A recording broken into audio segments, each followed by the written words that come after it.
Senhor Jesus reina, a morte não pôde derrotá-lo, aleluia. E por isso, porque ele ressuscitou dentre os mortos, nós também temos a mesma esperança de ressuscitar juntamente com ele, estarmos nos seus braços para sempre, amém? Que doce fé nós professamos. Queridos, nós temos tido nesses dias, sexta, sábado e hoje, o privilégio de termos o professor, pastor Guilherme de Carvalho, que eu pediria que se dirigisse aqui ao púlpito. O professor Guilherme de Carvalho tem nos oferecido pratos recheados de conteúdo, com argumentos sólidos para a defesa da nossa fé. Temos sido copiosamente abençoados pelas palavras, as palestras. Hoje de manhã também fui muito abençoado pela exposição de Efésios 4 e 5. Que bênção, que prato cheio. Eu oro, meu irmão, que o Senhor continue a estabelecer e confirmar os esforços das suas mãos. Professor Guilherme de Carvalho, aos que vieram apenas hoje à noite, está à frente do Instituto Labri, aqui no Brasil, e a sede é em Belo Horizonte. O Instituto Labri, em formas leigas, se propõe a ser um centro de acolhimento e orientação, principalmente aquelas pessoas que buscam razões para a fé. Basicamente, é o que o Instituto Labri faz. Se eu não me engano, são 7 Labris ao redor do mundo, 7 sedes. A sede internacional continua lá na Suíça. Foi fundado por Francis Schaeffer, que buscava respostas para as suas próprias indagações. Eu queria colocar esse servo do Senhor agora no altar. Pai querido, que as palavras da boca do teu servo e que o meditar do coração do teu servo sejam agradáveis a ti, rocha nossa e redentor nosso. O povo de Deus apoiando diz: Deus te abençoe. Boa noite, meus irmãos. Evangelho de João, capítulo 6. Vamos ler dos versículos 1 até 58. O trecho é grande, mas nós vamos acabar hoje, irmãos. Evangelho de João, capítulo 6, versos 1 até 58. Nós vamos apenas saltar o trecho dos versos 16 a 21, que seriam matéria de outra mensagem. João 6. Depois disso, Jesus partiu para o outro lado do mar da Galileia, também chamado Tiberíades, e uma grande multidão o seguia, porque vira os sinais que ele operava nos doentes. Então Jesus subiu ao monte e sentou-se ali com seus discípulos. A Páscoa, a festa dos judeus, estava próxima. Levantando então os olhos e vendo que uma grande multidão se aproximava, Jesus disse a Filipe: onde compraremos pão para que comam? Ele, porém, disse isso para colocá-lo à prova, pois sabia bem o que estava para fazer. Filipe respondeu-lhe: 200 denários de pão não são suficientes para que todos recebam um pouco?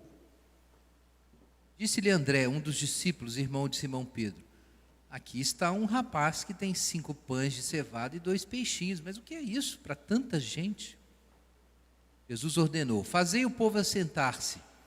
Havia muita grama naquele lugar. Sentaram-se os homens em número de quase 5.000. Jesus então tomou os pães e, havendo dado graças, repartiu-os à vontade entre os que estavam sentados, e fez o mesmo com os peixes. E quando todos ficaram satisfeitos, disse aos discípulos: recolhei os pedaços que sobraram, para que nada se perca. Eles recolheram os pedaços e encheram 12 cestos com pedaços dos 5 pães de cevada que sobraram aos que haviam comido. Quando aqueles homens viram o sinal que Jesus realizara, disseram: Este é verdadeiramente o profeta que haveria de vir ao mundo. Percebendo Jesus que estavam prestes a vir e levá-lo à força para proclamá-lo rei, retirou-se novamente sozinho para o mar. Verso 22. No dia seguinte, a multidão que ficara no outro lado do mar percebeu que havia ali apenas um barquinho e que Jesus não seguira nele com seus discípulos, mas estes haviam partido sozinhos. Contudo, outros barquinhos haviam chegado de Tiberíades, perto do lugar onde comeram o pão, depois de o Senhor ter dado graças. Ao ver que nem Jesus nem seus discípulos estavam ali, a multidão entrou também nos barquinhos e foi para Cafarnaum em busca de Jesus. Ao encontrá-lo no outro lado do mar, perguntaram-lhe: Rabi, quando chegaste aqui? Jesus lhes respondeu: em verdade vos digo que me buscais não porque vistes sinais, mas porque comestes do pão e ficastes satisfeitos. Trabalhai não pela comida que se acaba, mas pela comida que permanece para a vida eterna, a qual o Filho do Homem vos dará. Deus o Pai o aprovou, pondo nele o seu selo. Perguntaram-lhe então: que faremos para realizar as obras de Deus? Jesus lhes respondeu: a obra de Deus é esta, que creiam naquele que ele enviou. Perguntaram-lhe então: que sinal fazes para que o vejamos e creiamos em ti? Que realizas? Nossos pais comeram o maná do deserto, como está escrito: deu-lhes pão do céu para comer. Jesus lhes respondeu: em verdade vos digo, não foi Moisés quem vos deu o pão do céu, mas meu Pai é quem vos dá o verdadeiro pão do céu. Porque o pão de Deus é aquele que desce do céu e dá vida ao mundo. E eles disseram: Senhor, dá-nos sempre desse pão. Jesus lhes declarou: eu sou o pão da vida. Quem vem a mim jamais terá fome, e quem crê em mim jamais terá sede. Mas, como já vos disse, vós me tendes visto e mesmo assim não credes. Todo aquele que o Pai me dá virá a mim, de modo nenhum rejeitarei quem vem a mim, pois desci do céu não para fazer a minha vontade, mas a daquele que me enviou. E a vontade daquele que me enviou é esta: que eu não perca nenhum de todos os que me deu, mas que eu o ressuscite no último dia, porque esta é a vontade de meu Pai, que todo aquele que vê o Filho e nele crê tenha a vida eterna, e eu o ressuscitarei no último dia. E os judeus começaram a criticá-lo, pois dissera: sou o pão que desceu do céu. E perguntavam: não é Jesus, filho de José? Não conhecemos seu pai, sua mãe? Como pode dizer desci do céu? Jesus lhes respondeu: não me critiqueis. Ninguém pode vir a mim se o Pai que me enviou não o trouxer, e eu ressuscitarei no último dia. Está escrito nos profetas: serão todos ensinados por Deus. Portanto, o que ouviu e aprendeu do Pai, vem a mim. Não que alguém tenha visto o Pai, exceto aquele que vem de Deus, somente ele viu o Pai. Em verdade vos digo, quem crê tem a vida eterna. Eu sou o pão da vida. Vossos pais comeram maná no deserto e morreram. Este é o pão que desce do céu, para que todo aquele que dele comer não morra. Eu sou o pão vivo que desceu do céu. Se alguém comer desse pão, viverá para sempre. E o pão que eu darei pela vida do mundo é a minha carne. E os judeus começaram a discutir entre si, dizendo: como ele pode nos dar a sua carne para comer? Então Jesus lhes disse: em verdade vos digo, se não comerdes a carne do Filho do Homem e não beberdes o seu sangue, não tereis vida em vós mesmos. Quem come a minha carne e bebe o meu sangue tem a vida eterna, e eu ressuscitarei no último dia. porque a minha carne é verdadeira comida e o meu sangue é verdadeira bebida. Quem come a minha carne e bebe o meu sangue permanece em mim e eu nele. Assim como o Pai que vive me enviou, eu vivo por causa do Pai, assim quem de mim se alimenta também viverá por minha causa. Este é o pão que desceu do céu. Não é como o caso de vossos pais, que comeram o maná e morreram. Quem comer esse pão viverá para sempre. Amém. Pai Santo, nós agradecemos pela Tua palavra e pedimos a iluminação do Teu Santo Espírito nessa noite, em nome de Jesus. Amém. Meus irmãos, qual é o assunto desse nosso trecho? Nós terminamos aí com o verso 58. Quem comer desse pão viverá para sempre. Então essa é a nossa questão. É possível, afinal de contas, isso? Viver para sempre? E o que é que isso significa? O nosso texto fala, claro, sobre a questão do sacramento, o significado do corpo e do sangue de Jesus. Então é frequentemente citado como um dos fundamentos para a nossa teologia da ceia, e corretamente, na minha opinião, mas o ponto básico do nosso texto é mais do que essa questão, é a nossa relação com o próprio Jesus Cristo. O ponto central do nosso texto é o de que existe uma comida da imortalidade. Existe, como diziam os pais da igreja, mas se referindo no caso à ceia, existe um remédio da imortalidade. E é Jesus Cristo. Quem leu o texto agora, acompanhou a leitura, deve ter compreendido isso muito bem. Mas, na verdade, entender a mensagem explícita do nosso trecho não significa penetrar o seu sentido profundo. Simplesmente entender o que as palavras dizem não é suficiente. A gente sabe disso porque Jesus não era uma pessoa fácil de engolir. Jesus disse que ele era o pão da vida, mas esse pão não era fácil de engolir. Se você continuasse a leitura, você ia descobrir nos versos 60 em diante que várias pessoas abandonaram Jesus depois disso aqui. Talvez nas suas fantasias você imagine que se Jesus aparecesse aqui, você o seguiria sem pensar duas vezes. Talvez você que está nos visitando aqui hoje, aliás, eu estou visitando também, né? Mas você que é de Belém, está nos visitando, talvez você pense assim, não, é muito difícil seguir seguir a igreja, é muito difícil seguir o pastor, é muito difícil seguir as regras da religião, não dou conta. Mas considere que difícil mesmo é seguir Jesus Cristo. Se você acha a igreja difícil, você não faz ideia de Jesus. Jesus não era simples. Jesus atraía multidões, mas ao mesmo tempo confrontava as multidões. Jesus atraía discípulos e no instante seguinte os discípulos não queriam saber dele. Jesus atraía pessoas que criam em Jesus, aparentemente, diziam que iam segui-lo, e no momento seguinte essas pessoas ficavam tão escandalizadas com o que ele dizia, que respondiam, mas o que você vai fazer para a gente crer em você? Vejam que coisa, gente que seguia Jesus, as multidões atrás de Jesus, aparentemente crendo em cada uma das suas palavras, quando são confrontadas com o que a mensagem de Jesus realmente significa, de repente elas fazem muitas perguntas e começam sérios questionamentos. Que realizas para que creiamos em ti? Cadê esse pão que você está dizendo? E os judeus o criticam, não, ele está dizendo que é o pão que desceu do céu, como é possível?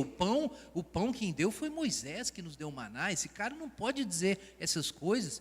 E essa conversa de comer a carne dele, beber o sangue, isso não era fácil de digerir. Então é importante quando você lê o seu Evangelho de João, que você perceba isso, que os discípulos foram transformados realmente em apóstolos de Jesus Cristo a duras penas. Leia seu Evangelho de João, leia os Evangelhos. A todo momento eles eram confrontados com Jesus Cristo, confrontados com as palavras de Jesus a respeito de Deus, a respeito do discipulado. Pedro, em certa ocasião, ouvindo o que Jesus propôs, que é a sua ida para Jerusalém para ser crucificado, diz o seguinte: de jeito nenhum, Jesus, vira essa boca para lá. E ele tem que ser repreendido então por Jesus. Mas na frente, Jesus diz, no final da história: um de vocês me trairá. E o Pedro diz: não, Jesus, eu nunca vou fazer isso. Jesus avisa: olha, antes que o galo cante, você vai me negar 3 vezes. Então, os discípulos foram transformados em apóstolos de Jesus, arrastados, meus irmãos. Se você ler com atenção o seu Evangelho, você vai descobrir isso. Eu não quero complicar a coisa mais do que ela é. Vamos entender o que o nosso texto diz. É claro, atenção, que Jesus se preocupa com as suas necessidades.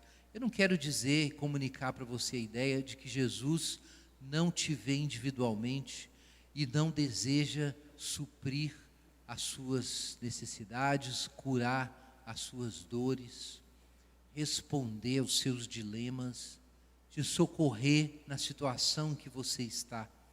Aqui nós temos que Jesus está com essa multidão e ele vinha curando doentes, e de repente não há alimento para a multidão, e Jesus multiplica pães e peixes. Jesus realiza um milagre maravilhoso, e tanta gente é alimentada. Jesus fez um sinal que muda o tempo, muda as coisas no tempo e no espaço, transforma a textura da realidade. Aqui Jesus não é apenas uma inspiração imaterial, um princípio de sabedoria religiosa ou moral. Jesus é alguém que está presente na história e atua de modo a transformar essa história. Essas pessoas foram transformadas de forma muito concreta. Elas tinham fome e comeram pão. Então aqui nós temos uma lição importante. Nós não podemos compreender o cristianismo e a missão da igreja cristã como meramente comunicar verdades espirituais. Faz parte do segmento de Jesus assumir responsabilidades históricas. As multidões estão com fome, então a gente tem que fazer algo a respeito. Existe doença, então a gente precisa fazer algo a respeito. Não significa que nós tenhamos necessariamente os mesmos dons sobrenaturais de Jesus Cristo. Mas nós entendemos pelo resto da Escritura que esses deveres são colocados para nós. Jesus alimentou essa multidão realizando um milagre, mas é importante entender que ele alimentou a multidão. Depois disso, nós vamos encontrar na primeira carta de João, ele fala muito claramente sobre isso, ou então a carta de Tiago, que a religião verdadeira vai fazer algo concreto. Como pode haver o amor de Deus no meu coração se o meu irmão passa necessidade e eu não estendo a mão? Então, existe algo de muito responsável, muito concreto. Aqui nós não temos uma espiritualidade que só pensa no céu e ignora as necessidades imediatas das pessoas. Mas percebam que imediatamente, quando Jesus realizou esse ato de revelação do poder de Deus e ao mesmo tempo da misericórdia de Deus, ele foi imediatamente mal interpretado. Veja na sua Bíblia os versículos 14 em diante. Quando os homens viram o sinal que Jesus realizara, disseram: esse é verdadeiramente o profeta que haveria de vir ao mundo. Até aqui, aparentemente, não tem nada errado. É claro que Jesus é o profeta que devia vir ao mundo. Jesus é o filho de Davi. Jesus é o cumprimento de toda a estrutura sacerdotal do Antigo Testamento, que era apenas simbólica, tipológica, e tudo isso é cumprido na pessoa de Jesus.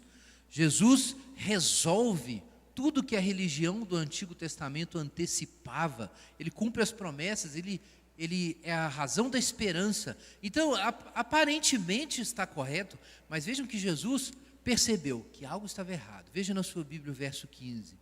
Percebendo Jesus que que estavam prestes a vir e levá-lo à força para proclamá-lo rei, retirou-se novamente sozinho para o monte. Irmãos, aqui nós temos a manifestação da natureza idólatra do coração humano. Certa vez, Jesus, deve ter ouvido essa história, Jesus foi visitado por um sábio judeu, um rabino judeu, e ele foi de noite para ninguém descobrir. Essa história é contada no mesmo livro aqui, Evangelho de João. E esse sujeito, chamado Nicodemos, se aproximou de Jesus, foi lá visitar às escondidas e disse: Jesus, eu entendi que o Senhor é alguém realmente muito importante, você tem que ser de Deus, porque você não poderia fazer o que você faz e dizer o que você diz, se Deus não estivesse com você. E aí ele começou a fazer ali a sua bajulação teológica, e daqui um minuto Jesus corta o discurso de Nicodemos e fala assim: Nicodemos, o negócio é o seguinte, se você não nascer de novo, você não vai entrar no reino de Deus. O que é que Jesus disse para Nicodemos? Às vezes esse texto é usado, não incorretamente, para falar sobre a obra de Deus de nos regenerar, está correto. Mas o significado imediato do texto era algo bem mais palpável.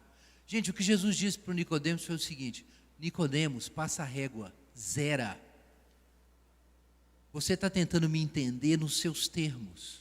Você veio conversar comigo para tentar compreender aonde eu me encaixo no seu sistema de religião, aonde eu me encaixo na sua sabedoria aí como rabino. Mas entenda uma coisa, para entrar, para ver e entrar no reino de Deus, você tem que começar tudo de novo.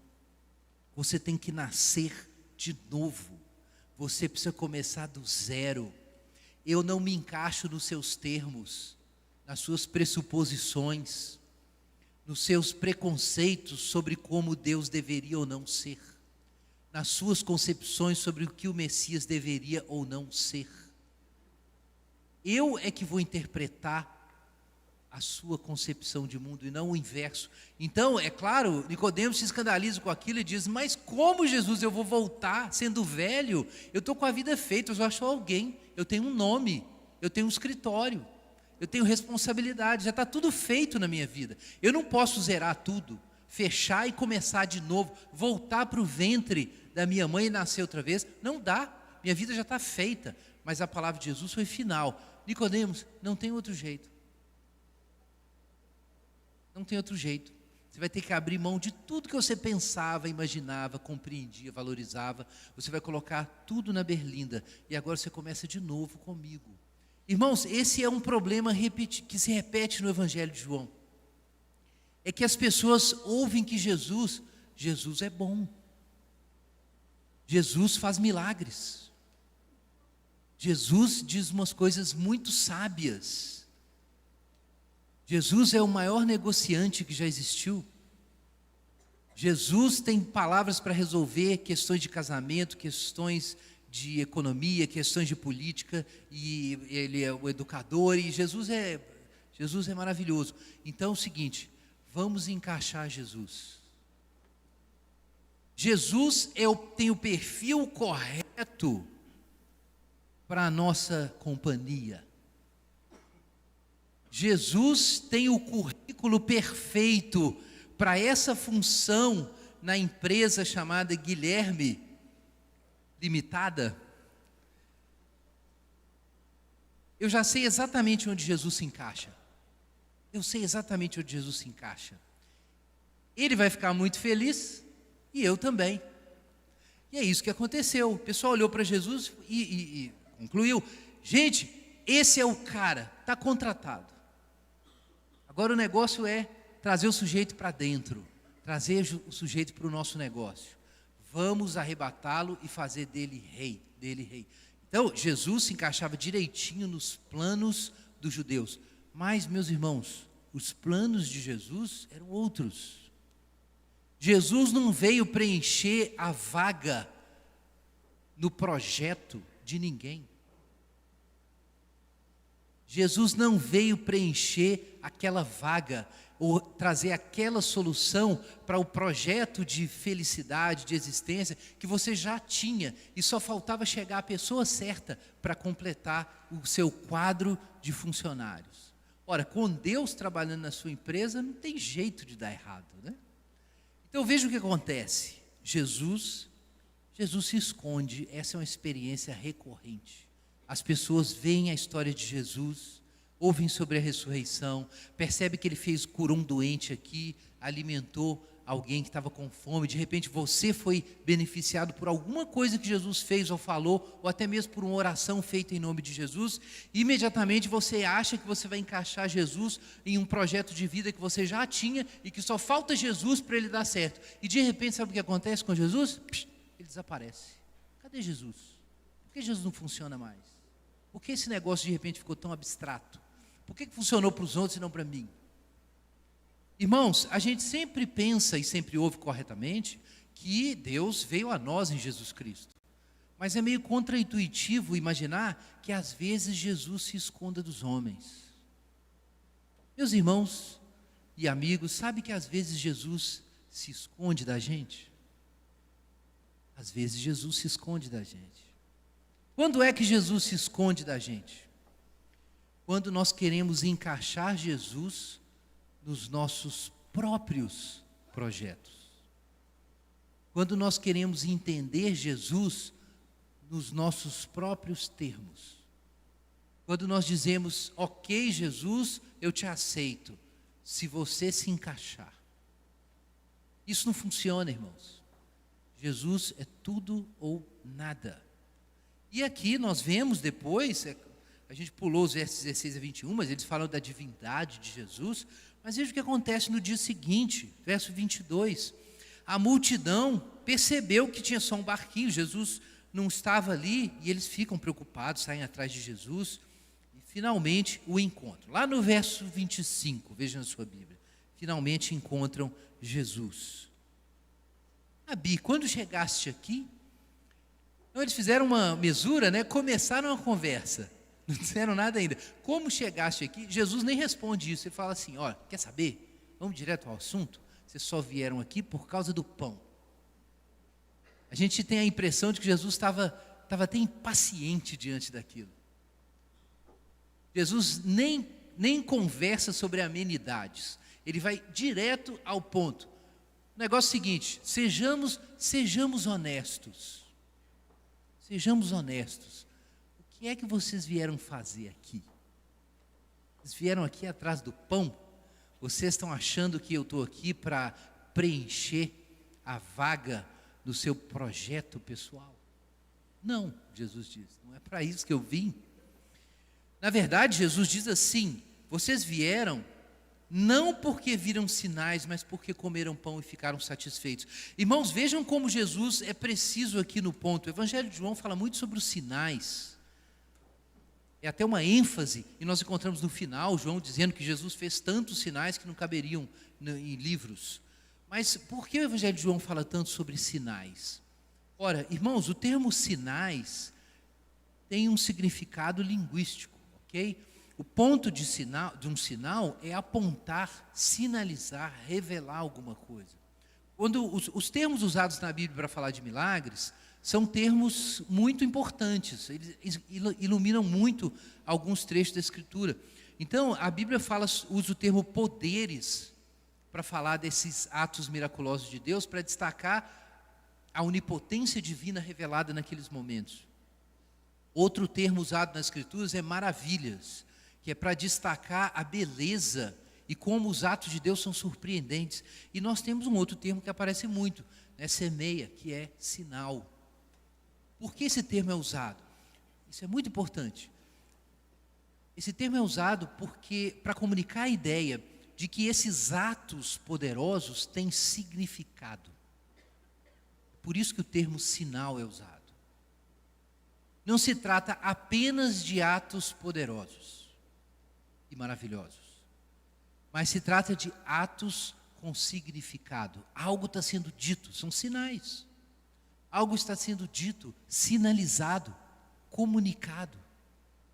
Então, o que Jesus quer dizer é que para aquelas pessoas não haviam sinais. Eles viram sim que Jesus fez um milagre, deu pão para eles, é claro que eles viram isso, mas eles não enxergaram nada além do pão, eles só viram o pão. O pão não aponta a outra coisa. Na experiência dessa multidão, a realidade termina no pão. Uma vez que Jesus tem aparecido e mostrado que ele pode fabricar pão, então nossos problemas estão resolvidos. Só que Jesus não queria que o raciocínio religioso da multidão terminasse no pão, porque ele fez um sinal. Então ele estava dizendo alguma coisa com o pão, alguma coisa que eles não conseguiram entender. Então esse é o problema de muita gente que segue Jesus e que deseja encaixar Jesus nos seus projetos. É que Jesus está realizando o bem, trazendo milagres, suprindo necessidades, falando belas palavras, e essas pessoas não enxergam o que ele está dizendo além dos meros eventos. Tudo que elas enxergam de forma narcisista é como esses dons e esses atos de Deus preenchem a minha necessidade e se encaixam nos meus projetos, e isso provavelmente significa que é bom carregar Deus no bolso. E eles não estão entendendo aqui que Jesus está dizendo alguma coisa com esses sinais. O pão representa alguma coisa. E Jesus fez o milagre por isso. E quando ele percebeu que as pessoas não queriam compreender o que ele queria comunicar, Jesus e o pão sumiram. E eu quero de novo colocar essa questão. Não poucas vezes eu encontro pessoas, cristãos e não cristãos, que fazem essa pergunta: por que Jesus sumiu? Cadê Jesus? E aqui nós temos pelo menos uma das respostas. Jesus pode ter se escondido de você, porque você queria usá-lo e não compreendeu o que ele quis te dizer. E essa é a razão porque muitas vezes ele parece irreal para muitas pessoas. Ora, então nós não temos só pão, nós temos sinais. Então Jesus não é contra, obviamente, alimentar as multidões e dar pão para as multidões. Ele fez isso, mas ele quer que esses sinais sejam vistos como sinais. Ora, por que o povo não conseguiu entender que eram sinais? Veja o versículo 21 em diante. Nós não vamos nos deter em todos os detalhes do texto, mas a gente precisava ler ele inteiro para pegar o espírito da palavra de Jesus. Veja aqui o versículo 27. Trabalhai não pela comida que se acaba, mas pela comida que permanece para a vida eterna. Irmãos, aqui Jesus toca na raiz do problema. Por que é que a multidão só viu o pão e não viu além do pão? Porque, na verdade, eles não estavam interessados em nada além do pão. Por que é que eles não conseguiram ver algo divino? Por que é que eles não conseguiram ver a sugestão de Jesus de que ele pode nos alimentar eternamente? Por que eles não conseguiram ver nada de eterno ali? Porque a sua mente estava fixa no temporal. Porque eles só estavam trabalhando por coisas temporais. E tudo que eles queriam saber é se Jesus se encaixava com esses projetos temporais.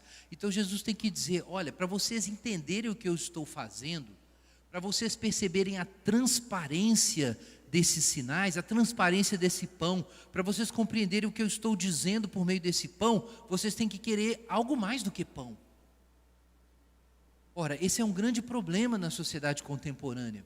As pessoas, por uma série de enganos que tem a sua dimensão humana, por meio de interpretações distorcidas da natureza humana, a gente falou muito sobre isso durante o final de semana, mas por causa de filosofias que reduzem a natureza humana, por causa de um sistema que achata a natureza humana e torna o homem unidimensional, e eu quero dizer aqui, por causa de uma obra satânica, confundindo a mente dos homens, e isso é um ensino da carta aos Efésios e Colossenses, e assim por diante, o homem fica nessa condição de ser insensível a respeito de realidades espirituais. E o homem fica massificado, ele se torna uma peça da máquina. Ele se encaixa no sistema, tenta ter a vida mais satisfatória possível, sem nunca descobrir que tem uma alma, sem nunca considerar seriamente a questão da sua autenticidade e do seu destino eterno. E muita gente reprime essas interrogações. Muita gente não quer nem pensar nesse assunto. Às vezes com a desculpa disso, que isso são questões filosóficas, místicas, e a gente tem que viver no mundo real. O mundo real é segunda-feira, eu tenho que sair para trabalhar e tenho que ganhar a vida. E às vezes as pessoas vivem desse jeito. Então, o que falta? O que falta de acordo com Eclesiastes? Falta a gente frequentar a casa de luto. Falta descobrir que tudo é vaidade e correr atrás do vento. Falta você perceber que esses projetos temporais não têm significado neles mesmos. Nesse momento, eu tenho mais simpatia com pensadores existencialistas ateus, que pelo menos ainda frequentam a casa de luto, do que com pessoas religiosas que frequentam igrejas para receber bênçãos que vão do pão ao sucesso na carreira, passando pela cura emocional, física, restauração da família e assim por diante, e ficam ali pedindo coisas para Jesus e nunca se perguntam sobre a sua alma. E Jesus diz: trabalhai não pela comida que perece, mas para que permanece para a vida eterna. Se você se aproxima de Jesus, mas não está buscando ainda algo eterno, você não se aproximou de Jesus. Pior, Jesus vai se esconder de você. Jesus quer distância de pessoas que o procuram só por causa do pão. Já pensou nisso? Isso é assustador. Jesus quer distância de pessoas que o procuram só por causa do pão. Isso não significa que num momento de dor, Jesus não socorra você. Você pode ter, eu já tive uma experiência de cura física miraculosa. Eu conheço muita gente que experimentou respostas fabulosas de oração e muitas vezes não estavam nem na fé, vieram à fé por causa disso. Mas quem se aproxima e se une a Jesus depois disso é quem está buscando mais do que o pão. Atenção para isso. Jesus se aproxima de nós para nos alimentar nas nossas necessidades temporais? Sim, mas isso são sinais. É necessário nós olharmos para o significado dos sinais. Qual é o significado dos sinais? E os discípulos, a multidão estava tão indisposta quanto a isso, que ela respondeu assim para Jesus na maior cara de pau. No versículo 30, depois de pensar em transformar Jesus em rei, por causa dos seus planos de guerrear contra os romanos, ele diz assim: tá bom, e que sinal você faz para que nós te vejamos e creiamos em ti? Gente, que desfeita! Jesus tinha acabado de multiplicar pães e peixes, fez um milagre fabuloso, e o pessoal com a cara lavada diz: faz mais um milagre aí, quem sabe no próximo a gente acredita. E ali nós descobrimos então que essa multidão que estava seguindo Jesus, não estava seguindo Jesus tanto assim. Era uma massa que estava ali, mas não estava de fato próxima, unida, compreendendo quem era Jesus. Então Jesus tem que entrar num processo didático aqui, num debate apologético, e nós não vamos expor todos os detalhes, mas o ponto principal é muito claro. Jesus diz: eu sou o pão da vida, quem vem a mim jamais terá fome, quem crê em mim jamais terá sede. Do que Jesus está falando? De outra fome, de outro pão. É um pão que vai satisfazer a sua existência. É um pão que vai dar um destino eterno para você. É um pão que vai garantir que você vai ressuscitar dos mortos. E essa é a grande questão. Meus amigos, qual é a grande questão da vida? É que a gente vai morrer. Essa é a questão. A questão é que a gente vai morrer. A questão é que o nosso corpo está se degradando. A gente pode cuidar dele, mas não adianta. No final, a gente morre. O corpo para. E aí você vai para o túmulo e você vai apodrecer e vai virar cinza e vai desaparecer. E aí você pensa assim, mas pelo menos eu vou deixar as coisas que eu fiz. Bobagem. Tudo conversa fiada. Está lá em Eclesiastes. Você pode fazer grandes coisas e produzir riquezas, mas vai vir outra pessoa e vai pegar tudo que você fez. E no final das contas, ainda diz Salomão, todas as suas obras serão esquecidas e o seu nome vai ser apagado. Pode levar 10 anos, 20 anos, 100, 200, 500, mas vai chegar uma hora e as areias do tempo vão enterrar toda a memória a respeito de você. E não haverá mais corpo, nem história, nem nome, nem o nome escrito na lápide, porque ele vai ser apagado, e nem a lápide, porque ela vai desaparecer. E você vai virar nada. E esse é o problema. O problema é esse, é a morte. É por causa da morte que as pessoas vivem desesperadas e pecam. Você já viu esses memes aí que o pessoal coloca no Facebook, que só tem uma vida, então a gente tem que viver ao máximo? Não é isso? Tem músicas que cantam a respeito disso. E a gente precisa viver tudo o que há para viver, porque o tempo voa, amor. É isso aí. Esse é o problema. O problema é que eu vou morrer, eu não quero morrer.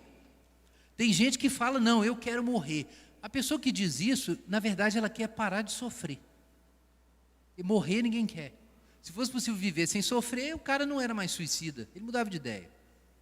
O problema é que a gente vai desaparecer, e isso é inevitável. Bom, não é inevitável. Jesus se apareceu dizendo que Ele é o pão da vida, e quem comer desse pão viverá eternamente. Essa é a promessa de Jesus. Gente, soa quase bom demais para ser verdade. Será que isso é realmente possível? Mas, irmãos, graças a Deus, essas pessoas não sabiam disso a essa altura ainda, mas nós conhecemos o Evangelho todo. Jesus ressuscitou, o túmulo ficou vazio. Isso significa que existe esperança. E se existe esperança, existe um significado para além dessa vida. Não é só tudo vaidade, como dizia Salomão. Ele está correto quando diz que é tudo vaidade, mas é que Salomão está falando sobre a vida do ponto de baixo para cima, do ponto de vista de alguém que não conhece a Deus. Que sentido existe? Nenhum. E ele está corretíssimo. Nós temos um texto inspirado na Bíblia para mostrar qual é o último passo que uma pessoa precisa dar antes de se tornar cristão. E qual é o último passo? Desespero completo. É muito importante que você se desespere. Por que essas pessoas, a multidão, não cria em Jesus e não buscava em Jesus a vida eterna? Por que eles só pensavam no pão? Eles só pensavam no pão porque eles não estavam suficientemente desesperados. Porque eles ainda tinham esse objetivo medíocre, esse projeto medíocre de felicidade, que é simplesmente fazer o máximo para eu me dar bem na minha vida temporal, sendo que no final isso vai dar em nada, porque tudo é vaidade. Então, o que faltava a essa multidão? Ficar suficientemente desesperada para parar de correr só atrás do pão e começar a pensar sobre a sua alma e sobre o seu destino. Faltava isso. Faltava uma chacoalhada existencial. E Jesus tem que dizer para eles, olha, vocês estão atrás do pão aí, mas vocês vão comer esse pão e vão morrer. Vocês têm que buscar o pão que permanece para a vida eterna. Vocês não percebem que vocês estão correndo atrás do vento? É claro que eu vou satisfazer sua necessidade de pão quando precisar, mas você precisa de muito mais do que isso. Enquanto você não entender esse negócio, eu estou fora desse jogo. Eu não vou ficar aqui alimentando a sua religião e te iludindo sobre a sua verdadeira condição. E para compreender Jesus Cristo, você tem que saber onde você está. E saber onde você está é saber que tudo é vão, tudo é inútil, que esses projetos que eu tenho, que eu estou querendo encaixar Deus para ver se eles funcionam, eles não valem um tostão, porque eu vou morrer e vai tudo desaparecer. Isso que Jesus está dizendo. É necessário passar por Eclesiastes, pela casa de luto, antes de chegar à alegria. E foi assim com Jesus. Jesus morreu e depois ressuscitou. Então, talvez Jesus tenha que desaparecer porque os seus sonhos enganosos precisam morrer. As suas falsas esperanças e os seus projetos medíocres de felicidade temporal têm que morrer antes da alegria da salvação encher a sua alma. É necessário passar pela cruz, senão não tem ressurreição. Não tem túmulo vazio sem o não da cruz. E o não da cruz significa um juízo sobre as nossas tentativas de encaixar Deus no que a gente planejou. Então Jesus diz: eu sou o pão da vida. Quem crê em mim vai ressuscitar no último dia. E muitos judeus, como nós vimos, criticaram Jesus. Não, a gente não quer essa religião, a gente quer outra. A gente quer pão, a gente quer comida, bebida, diversão, iate e outras coisas. A gente quer ser feliz. Ou Jesus serve para me fazer feliz ou não serve. Que negócio de céu? Eu não quero saber de céu, eu quero ser feliz. Eu quero saber se a sua religião vai me dar felicidade ou não. A religião cristã vai dar felicidade para quem seguir, sem dúvida nenhuma. Mas antes disso ela vai te entristecer profundamente. Porque ela vai colocar um espelho diante de você, para você compreender a vanidade da sua existência. Entender como são vazios esses projetos de carreira, de encontros românticos, de ficar rico, de publicar aquele artigo naquela revista, de escrever livros. Eu estou tentando acabar um. É uma luta. Mas tudo isso tem seu valor, mas é temporal. Qual é a questão? A questão são as coisas eternas. Jesus está fazendo uma pedagogia com esse pessoal, dizendo: gente, eu vim trazer outra coisa, esses sinais são símbolos. Quando eu dou para você o pão, isso é um símbolo do pão da vida. Quando eu te dou o sol, isso é um símbolo do sol da justiça. Quando você bebe água em casa, isso é um símbolo da água da vida. Quando você tem uma esposa e um marido, isso é um símbolo de Cristo e a igreja. Quando você tem amigos, eles são sinais dos amigos do reino, e por aí vai. Todas essas coisas são sinais, são representações, são símbolos. A própria natureza como um todo, dizia C.S. Lewis, no Peso de Glória, ela é um símbolo que nos convida a ir adiante dela, para reconhecer a verdadeira realidade, a fonte de toda beleza, de todo sentido, de toda bondade. Você, por exemplo, que está atrás de uma mulher bonita, entende isso. Toda beleza que uma mulher puder apresentar é apenas um reflexo da beleza divina.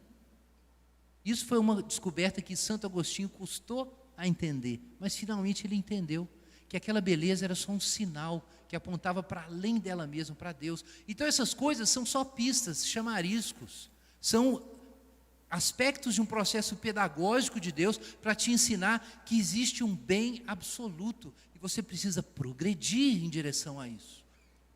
Nós precisamos de outro pão. Deus deu o maná no deserto, mas para ensinar as pessoas sobre o outro pão, e é esse outro pão, o pão da vida eterna. Mas para ter esse pão, atenção, não dá para você encaixar Jesus na sua vida, você que tem que se encaixar nele. Jesus não vai entrar na sua história, você que vai entrar na história dele. E Jesus comunica isso de uma forma poderosa quando ele diz o seguinte: olha, não dá para a gente fazer só um contrato de trabalho. É isso que Jesus diz para a multidão. Vocês querem me contratar para eu ser o Messias que vai expulsar os romanos e fazer de Israel uma grande nação, e vocês prosperarem e continuarem aí sem Deus do jeito que vocês estão. Não.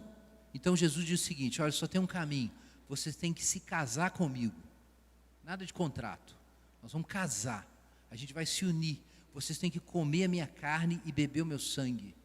Vocês têm que se unir comigo.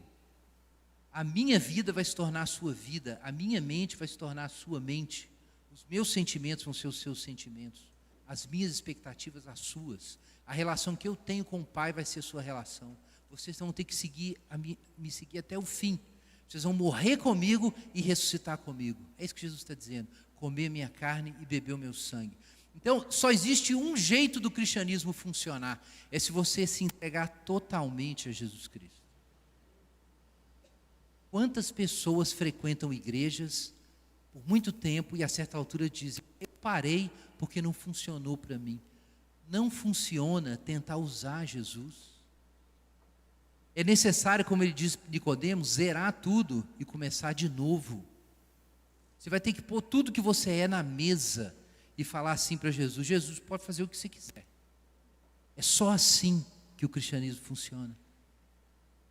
E Jesus é esse pão que desceu do céu, e quem comer desse pão viverá para sempre.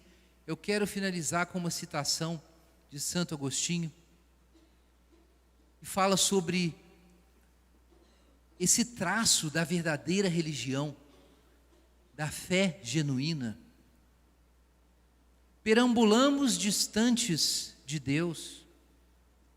Se desejamos retornar para a casa do nosso Pai, esse mundo deve ser usado e não desfrutado, para que assim as coisas invisíveis de Deus sejam vistas claramente, sendo entendidas pelas coisas que foram criadas. Isto é, por meio do que é material e temporário, possamos apreender o que é espiritual e eterno. Irmãos, o ponto de Agostinho é que é necessário contemplar a criação como ela realmente é, como uma janela. A janela pode ser bonita, mas ela serve para a gente olhar para além dela. O mundo é um sinal, a vida é um sinal. Se você entregar a sua vida para Jesus e colocar Jesus em primeiro lugar e comer a carne e beber o sangue do Filho de Deus, então você vai continuar recebendo o pão da mão de Jesus, mas agora o pão é sim um sinal. Agora a vida, a existência é um sinal, o trabalho é um sinal, o sol que nasce de manhã é um sinal, o sexo é um sinal. Você não vai mais tentar habitar e aprisionar essas coisas, e tentar usar Deus para manipular essas coisas. Essas coisas se tornarão tão somente lugares para você contemplar o eterno. E se você fizer isso, e comer o sangue, e beber o sangue, e comer a carne do Filho de Deus, e você tratar todas as bênçãos divinas como são, como sinais da glória de Deus, então aí sim você participará da vida eterna. E você vai ter garantida a sua imortalidade. Vamos orar.